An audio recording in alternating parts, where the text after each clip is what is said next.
Bonjour Marc, enchantée. Moi, Bonjour, c'est Julie, je travaille avec l'Opéra de Trois-Rivières. Je suis la sœur de Valérie Poisson. Puis, en fait, enchanté. moi, je voulais te rencontrer aujourd'hui pour te connaître un peu au niveau musical, t'es qui, nous parler de ton expérience, mais aussi ton lien avec l'Opéra de Trois-Rivières. Est-ce que tu peux te présenter un peu? Donc, je suis Marc-Henri et je suis depuis maintenant, ça va faire 2 ans, le directeur musical, artistique et pédagogique des Petits Chanteurs de Trois-Rivières. Voilà, et donc effectivement, c'est par ce biais-là que j'ai connu Valérie, puisqu'elle m'a contacté quasiment, c'était quelques semaines en fait après mon arrivée de France, au moment de ma prise de poste, pour me proposer, une collaboration avec les Petits Chanteurs pour, l'opéra. À cette époque-là, c'était Les Pêcheurs de perles de Georges Bizet. Et donc j'ai accepté ce projet, bien que je n'avais pas du tout encore le cœur pour faire ce type de projet, parce que je suis arrivé avec des enfants qui étaient vraiment en formation et qui étaient des enfants très jeunes. Mais Hmm. j'ai accepté le projet de Valérie parce que, je trouvais sa démarche, formidable. L'idée de monter comme ça toute une structure d'opéra et de faire vivre ce répertoire, dans une ville où justement il n'y avait pas encore vraiment cette pratique. Et puis cette idée de l'ouvrir à tous les publics, vraiment de rendre, cet art accessible au plus grand nombre. Donc je lui ai dit que bien sûr, on allait participer.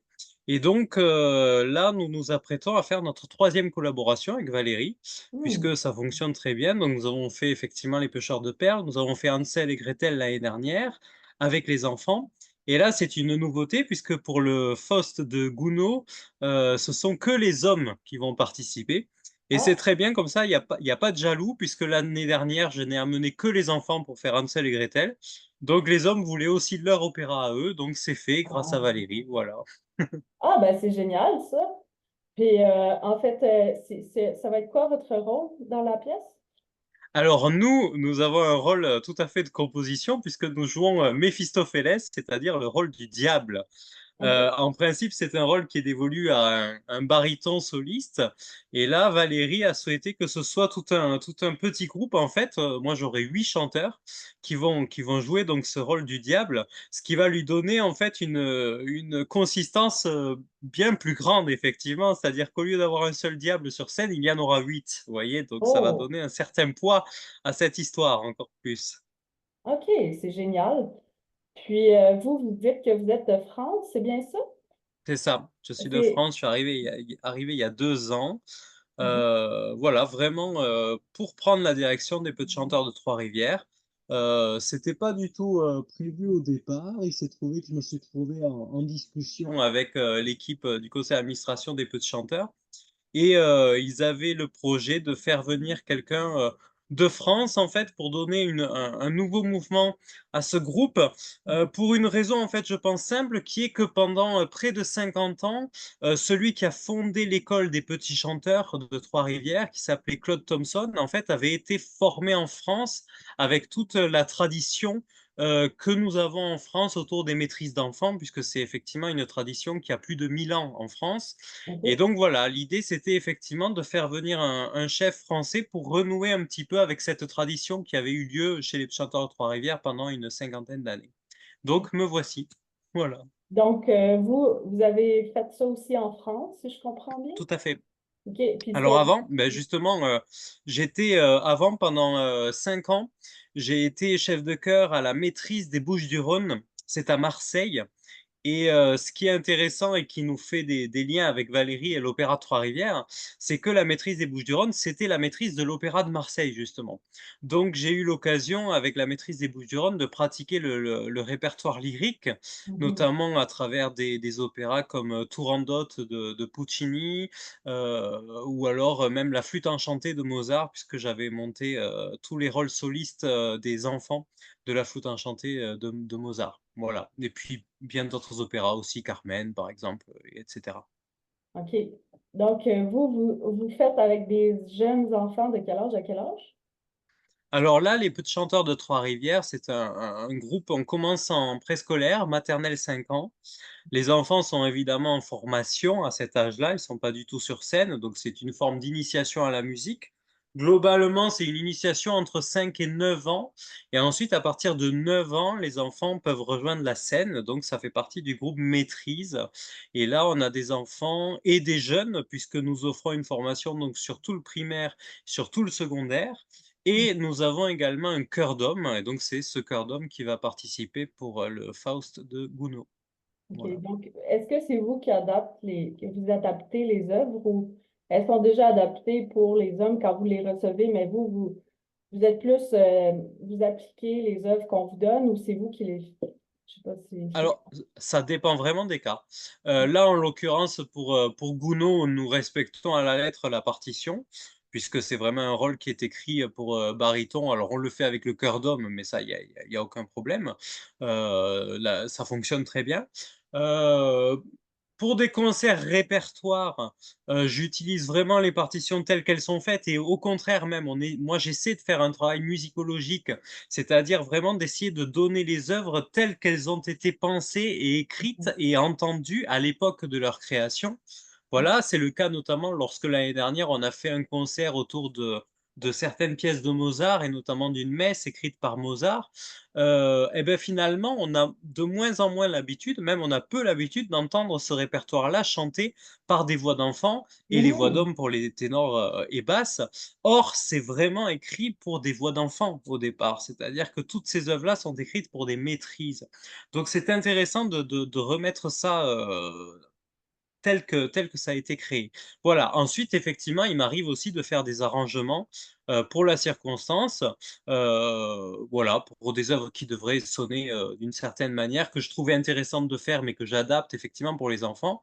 Pas ça, c'est notamment pour les musiques populaires, c'est-à-dire les musiques les chansons de Mhm. variété et cetera. Évidemment, c'est écrit pour une seule voix, un seul chanteur et il est intéressant parfois de leur donner une couleur différente et donc, à ce moment-là, je fais un travail d'adaptation. Et d'ailleurs, je suis en train de faire un gros travail d'adaptation pour un spectacle que nous donnerons en juin 2025, puisqu'en juin 2025, on va donner un spectacle autour de l'œuvre de Charles Trenet. J'ai intitulé ce spectacle Charles Trenet, les voix du jazz. Charles Trenet, c'est un très très grand chanteur, auteur, compositeur français du XXe siècle. On lui doit notamment La Mer, qui est une œuvre qui a fait le tour du monde. Et Mhm. donc, effectivement, là, ces chansons-là sont écrites pour une seule voix. Et donc, nous en faisons toute une adaptation pour les quatre voix du chœur, ainsi qu'un ensemble jazz de quatre musiciens aussi que je vais engager pour l'occasion. Donc, vous voyez, c'est très, très varié en fonction des demandes, des possibilités et des envies. OK. Donc, c'est pas juste des pièces pop, il y a du jazz, il y a du classique, il y a du baroque. Est-ce que, Ah, c'est un ouais. répertoire extrêmement large puisque Les Petits Chanteurs de Trois-Rivières, c'est une maîtrise. Une maîtrise, c'est-à-dire que c'est un chœur d'enfant qui est attaché à un lieu. En l'occurrence, nous sommes attachés au Collège Marie de l'Incarnation. Les enfants sont en formation sur leur temps scolaire, c'est-à-dire que Mhm. l'enseignement est donné sur le temps de la classe. Mais nous sommes également attachés à la cathédrale de Trois-Rivières depuis la naissance en fait du chœur. Et OK. donc, le répertoire écrit pour ce type de structure, donc de voix d'enfants avec des voix d'hommes pour les parties graves, c'est un répertoire qui a plus de 1000 ans. Et pendant Mhm. très très longtemps, effectivement, on a écrit ce répertoire essentiellement religieux pendant un bon moment, puis au XXe siècle, c'est parti sur un répertoire plus profane, donc plus détaché de la religion. Mais Mhm. effectivement, moi, en tant que pédagogue, dans une démarche donc pédagogique, je me dois de faire voir aux enfants, ainsi qu'aux hommes d'ailleurs qui sont avec nous, le répertoire le plus large possible. Donc effectivement,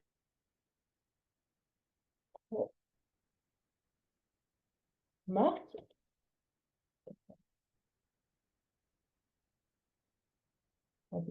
de la chanson beaucoup plus contemporaine. Excusez-moi, Marc, ça l'a coupé. Est-ce que vous pouvez Ah, répéter cette partie-là? Excusez-moi. alors ben, à partir d'où? Parce que je sais Oui, plus. en fait, vous disiez qu'il faut que ce soit adapté pour les hommes aussi. C'est à ce moment-là que ça l'a coupé.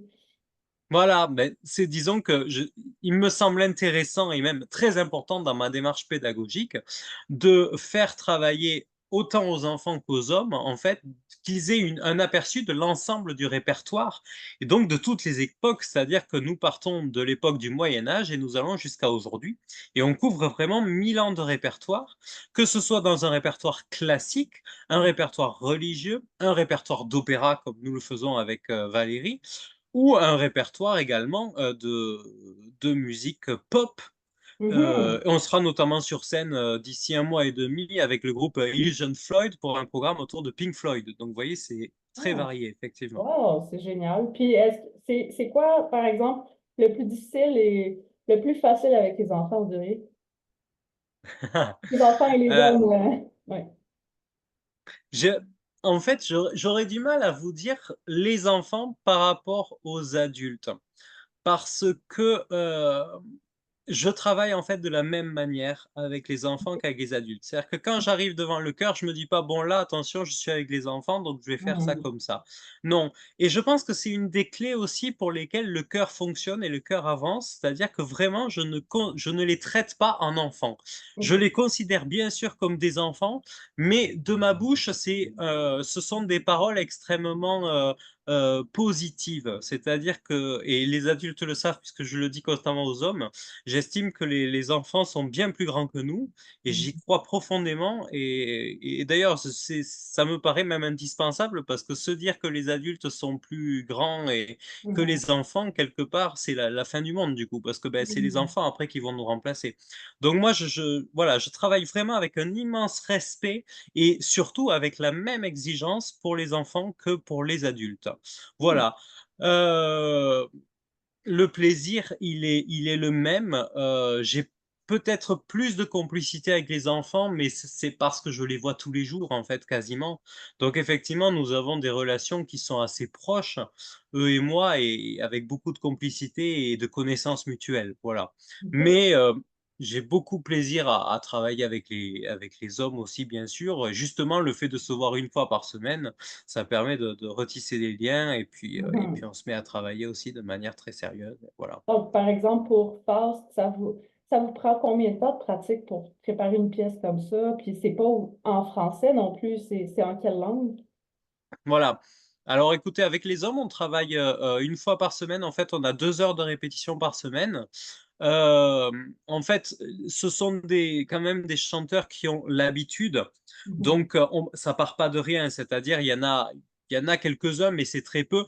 Il y en a qui ne lisent pas du tout la musique, mais c'est une minorité et ceux qui ne lisent pas la musique travaillent beaucoup à la maison. C'est-à-dire qu'ils font des enregistrements et à la maison, ils écoutent beaucoup, voilà. Mais la plupart des hommes, en fait, ont déjà la possibilité de lire les partitions.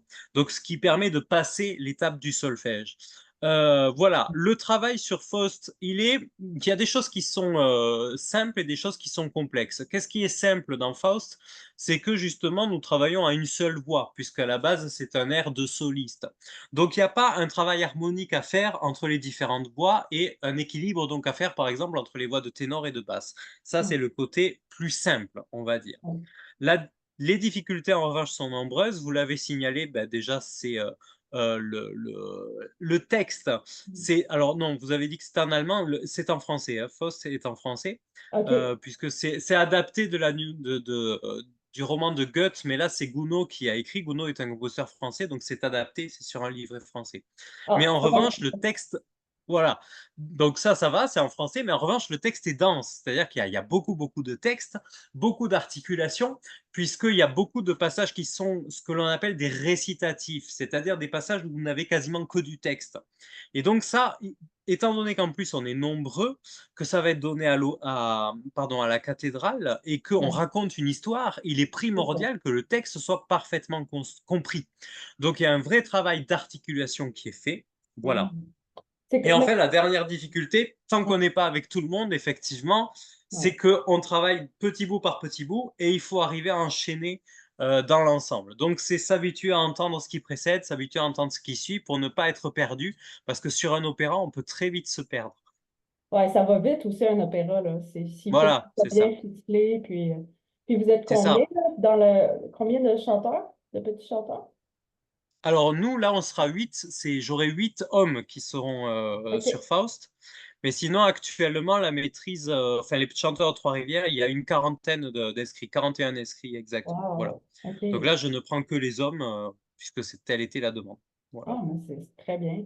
Puis, c'est quoi vos projets dans le futur avec les petits chanteurs? Alors, le plus gros projet qui arrive instantanément, d'ici 2 mois plutôt, c'est notre traditionnel concert de Noël. Moi j'aime bien faire des spectacles et des concerts qui ont une thématique précise et OK. donc là, par exemple, pour ce concert qui aura lieu le 15, c'est le dimanche 15 décembre à 14h30 à la cathédrale de Trois-Rivières, on va faire un voyage, musical en Angleterre. Oh, C'est-à-dire que wow. je propose un concert qui s'appelle «An English Christmas». C'est-à-dire qu'on va vraiment, écouter uniquement des œuvres britanniques. Et le projet, c'est un petit peu d'emmener les spectateurs de Trois-Rivières, tout d'un coup, comme s'ils étaient à Westminster Abbey, à Londres, par exemple, ou à l'université de New College, à Oxford, ou à Cambridge. Toutes ces grandes universités et ces grandes abbayes et cathédrales, d'Angleterre, qui ont une vraie tradition métrisienne. C'est-à-dire que vraiment l'époque de Noël, c'est quelque chose de sacré, si j'ose dire, chez eux. Oui. Vraiment, il y a énormément de chants qui sont faits à cette époque et même en Angleterre, vous savez, la tradition des enfants qui vont de porte en porte pour aller chanter, des Noëls, c'est Oui. très, très vivant là-bas plus qu'ailleurs et donc Ah, c'était ça l'idée, pour ce Noël, de proposer vraiment cette immersion, en Grande-Bretagne avec ce très, très beau programme que l'on prépare donc pour le 15 décembre à la cathédrale. wow. C'est vraiment génial. Puis, c'est où qu'on pourrait vous suivre? Sur Facebook? C'est ça, c'est le plus Oui. simple. Notre page Facebook, c'est celle qui est, la la plus actualisée en ce moment. Il suffit de chercher les Petits Chanteurs de Trois-Rivières. Sinon, les actualités et notamment le lien vers les achats de places seront aussi sur notre site internet, pareil, Petits Chanteurs de Trois-Rivières, pctr.qc.ca. Il n'est pas à jour notre site internet, on a du travail à faire là-dessus, mais la page d'accueil en tout cas renvoie vers l'essentiel. Parfait. Puis, est-ce que vous faites des enregistrements? Est-ce que vous avez des audios qu'on peut voir un peu à quoi ça a l'air? Oui, alors Oui. il y a quelques vidéos qui sont, sur YouTube. Alors on peut les voir, via Facebook notamment. Il y a plusieurs vidéos des concerts récents. Mais sinon, on pourra en fait entendre les Petits Chanteurs aussi prochainement, puisque le 29 novembre, comme chaque année depuis sa création, nous serons, heu, participants du Noël du Cœur et OK. pour le Noël du Cœur, donc ce sera en direct à la télévision aussi, puis ensuite Wow. retransmis et donc on chantera une chanson et là je vous dévoile, puisque c'est en avant-première que je vous dévoile ceci, Oui. ce sera une chanson inédite que nous allons, Oh. dévoiler et créer à l'occasion du Noël du Cœur. Voilà. Ah, vous êtes très intéressant. OK. Puis, est-ce qu'on peut savoir sur quelle chaîne? J C'est sur les ondes de Radio-Canada et OK. donc c'est, les chaînes associées à Radio-Canada. Alors en bon français que je vous avoue que je suis très mauvais au niveau du nom des C'est chaînes, correct. québécoises, mais je pense que vous saurez trouver. C'est parfait. Et puis, une dernière question. Est-ce que vous prévoyez peut-être avoir un album un jour? Oui, Oui. pour les Petits Chanteurs, effectivement, le dernier enregistrement a eu lieu pendant la covid. Mhm. En fait, il n'y avait pas projet de faire un disque à cette époque-là, un enregistrement, mais le fait que pendant la covid, les Petits Chanteurs ne pouvaient pas du tout chanter, ça a été un projet pédagogique qui a été mené par, mon prédécesseur, donc qui a donné naissance à un enregistrement. Mhm. Il est tout à fait possible que nous fassions un enregistrement, prochainement. Je vous avoue pour des questions, purement matérielles que c'est une démarche qui coûte extrêmement cher et donc Mhm. on ne pourra pas le faire, sans être aidé. Voilà, donc si effectivement il y a une grosse demande et une aide qui nous est apportée, nous le ferons. Voilà. En revanche, on peut aussi quand même, c'est vrai que j'ai oublié d'en parler, nous avons sorti il y a un peu plus d'un an maintenant un vidéoclip qui avait été réalisé à l'occasion de notre 75e anniversaire et ça, on peut très facilement le trouver sur YouTube aussi. Alors, c'est les enfants qui sont très jeunes, puisque c'était les enfants que j'avais quand je suis arrivé, qui ont maintenant un peu grandi, mais ça donne quand même une image, un peu plus moderne, on va dire, et actuelle de ce que nous faisons. Mais OK. j'espère qu'effectivement, nous réaliserons un enregistrement prochainement parce que c'est une très, très belle expérience pour les enfants et que voilà, ça fait un très, très beau souvenir qui se conserve à vie. Tout à fait. Puis, s'il y a des jeunes qui voudraient participer, est-ce que vous auriez un conseil ou pour les encourager à participer dans votre chorale? Il faut venir, il faut voir, c'est les petits chanteurs, c'est quelque chose qui parfois de loin peut paraître impressionnant Mhm. et parce que c'est vrai qu'il y a une exigence, parce que les enfants sont souvent sur scène et cetera et donc parfois effectivement, il y a des familles qui disent: «Oh là là, mais ça c'est très professionnel, c'est pas pour nous». Alors, il y a 2 éléments de réponse là-dessus. C'est très professionnel, oui, tout à fait, c'est très professionnel. C'est pas pour nous, pourquoi? N'importe qui, n'importe quel enfant est capable de faire un travail professionnel tout à fait admirable Oui. et je pense que certains ne s'en rendent pas compte et c'est même très, très large de ne pas s'en rendre compte. Même au niveau du public, tant qu'on ne vient pas, on Mm. n'a pas cette image de la possibilité qu'on peut avoir, des résultats que l'on peut obtenir avec un chœur d'enfant. Donc il faut essayer et puis il faut se dire que et c'est d'ailleurs mon slogan chez les petits chanteurs de Trois-Rivières, Mhm. école de vie, école de joie. Mm. C'est-à-dire que, vous voyez, je ne parle même pas de musique, en fait, quelque part. Nous Mm. vivons ensemble, c'est un apprentissage, de l'écoute, du partage, de la vie de groupe, de la camaraderie, pardon, Mm. de l'autonomie. C'est vraiment une vie très forte qui est menée et cette vie-là, elle conduit à la joie et ça, c'est ma priorité en tant que pédagogue, moi. C'est-à-dire que je veux absolument que les enfants et les adultes qui sont avec moi aient une joie profonde à être dans le cœur. Mais Mm. une vraie joie, c'est-à-dire, ce sera très facile pour moi de faire plaisir aux enfants. Il me suffit d'arriver en répétition, de distribuer des bonbons à tout le monde et voilà, ils seront contents. Mais voyez, cette joie, elle durera pas longtemps. Alors que la joie qu'ils obtiendront par vraiment l'accomplissement de leur travail, lorsqu'ils ressentiront tout d'un coup l'émotion d'avoir réussi quelque chose et ou lorsqu'ils seront en concert et qu'ils verront en face d'eux les gens qui pleurent à les écouter, Mm. comme ça nous arrive souvent puisque c'est un de Mm. mes objectifs évidemment, procurer ces émotions, et bien là, ils ont une vraie joie et une joie qui reste, qui s'inscrit durablement. Et Oui. donc voilà, venir chez les petits chanteurs, c'est vivre des émotions qui ne sont pas descriptibles, en fait. Il faut les vivre pour les Mhm. ressentir et puis c'est aussi se faire des relations qui durent ta vie parce que les enfants qui sont petits chanteurs sont vraiment tous des amis très, très proches. Ça crée des liens extrêmement forts et pareil, ce sont des liens que l'on garde pour la vie. Donc vraiment, j'encourage les gens à venir. En plus, c'est il y a pas de risque puisque nous donnons à chacun, chaque fois, une période d'essai de 2 mois. Si jamais ça fonctionne pas au bout de 2 mois, eh bien, on se sépare en très bons termes, sans qu'il y ait aucun Ah problème et oui. cetera. Donc voilà, il y a moyen de faire un essai et c'est pas juste un essai de 1 ou 2 répétitions. J'ai vraiment voulu qu'il y ait 2 mois d'essai pour Mm. justement se rendre compte de ce qu'il en est et puis pouvoir adhérer après au bout de 2 mois si on se plaît ici. Mais pour l'instant, tout le monde a toujours continué. Ah, ben, Donc c'est voilà, super, c'est très inspirant ce que vous dites. Ben, je ne sais pas si j'espère. vous vouliez rajouter quelque chose. Je trouve que ça finit bien l'entrevue aujourd'hui. Est-ce Bah, je veux redire que je veux réapporter tout mon soutien à Valérie, mais elle le sait. Je lui ai dit que moi, tant que je le pourrai, je serai toujours disponible pour m'associer à ses projets. génial. C'est un Merci. magnifique projet qu'elle mène et puis en plus, c'est pas uniquement désintéressé parce que c'est aussi évidemment très intéressant pour nous, de pratiquer ce répertoire-là, de d'avoir la possibilité d'être sur scène avec d'autres personnes, d'autres chanteurs, professionnels du monde lyrique, d'avoir la possibilité aussi, bah, d'être mis en scène, d'être costumé, d'être maquillé, voilà, tout ce qu'offre l'opéra. C'est merveilleux l'opéra, puis c'est vraiment, c'est avant le cinéma, Ouais. c'était l'art le plus populaire qui soit. Bah, le cinéma a un petit peu remplacé l'opéra, mais et notamment la comédie musicale maintenant qu'on voit au cinéma. Mais voilà, il faut bien se rendre compte que avant l'arrivée du cinéma, l'opéra, c'était vraiment l'art populaire en Hmm. soi. Aujourd'hui, ça paraît élitiste, parfois on dit: «On va à l'opéra, c'est pour les personnes un peu riches», mais pas du tout. Vraiment, l'opéra, c'est un art populaire et les grands opéras étaient donnés plus de 100 fois parfois, c'est des représentations, ça n'arrêtait pas. Là, on parle de Faust, lorsque Faust a été donné pour la première fois à l'Opéra de Paris, il y a eu 250 représentations quand même, sur une toute petite période, hein, sur juste avec la même distribution. Donc voilà, partager aussi ce répertoire aujourd'hui, c'est d'abord un bonheur formidable, mais c'est essentiel aussi de pouvoir faire partager ça aux gens parce qu'il y a aucune raison que le Mhm. public du 19e siècle soit différent du public du 21e siècle. Tout Ce à qui a fait. plu au 19e siècle plaira tout autant au 21e siècle, évidemment. Donc bravo à Valérie, bravo à l'Opéra de Trois-Rivières et nous, on est très heureux et même très honorés d'être associés à ces projets et on souhaite bonne vie à toute cette Ah. structure et à tous ces projets.